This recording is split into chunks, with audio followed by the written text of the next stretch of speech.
ሰላም ውድና የተከበራችሁ የቻናሌ ቤተሰቦች እንዴት ናችሁ? ደህና ናችሁ ወይ? ከኔ ጋር ሁሉ ሰላም ነው። እንግዲህ ዛሬ ጓደኛቼ ወደ ኢትዮጵያ ሊሄዱ ነው እና የኔ ወዶች የኔ የስደት ስጦታዎቼ እንኳን ለሀገራችሁ በሰላም አበቃችሁ። በጣም ደስ ብሎኛል። ደስታችሁ ደስታዬ ነው እና መልካም ጉዞ። እንግዲህ ዛሬ እንደምታዩት ነው። ይህ ሁለተኛችን ኬክ ነው። የመጀመሪያው አይታችሁታል።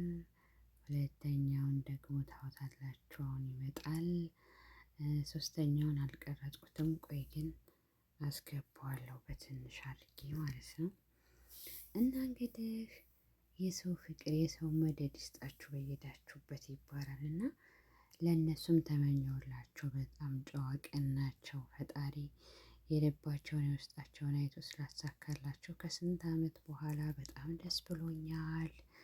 አላህ የሁላችንም ልብ ያውቃልና መልካም ነገር ሁሉ ይግጠመን ነው ብላችሁ የኔ ውዶች። እንግዲህ እዚህ ጋር ብዙም እንትን አላልኩትም። ሽርንጉድ እያሉ ነበረ። አባያቸው አንድ አይነት ነው። በቃ ደስ ይላሉ። እውነት ለመናገር ደስታችሁ ደስታዬ ነው የኔ ውዶች።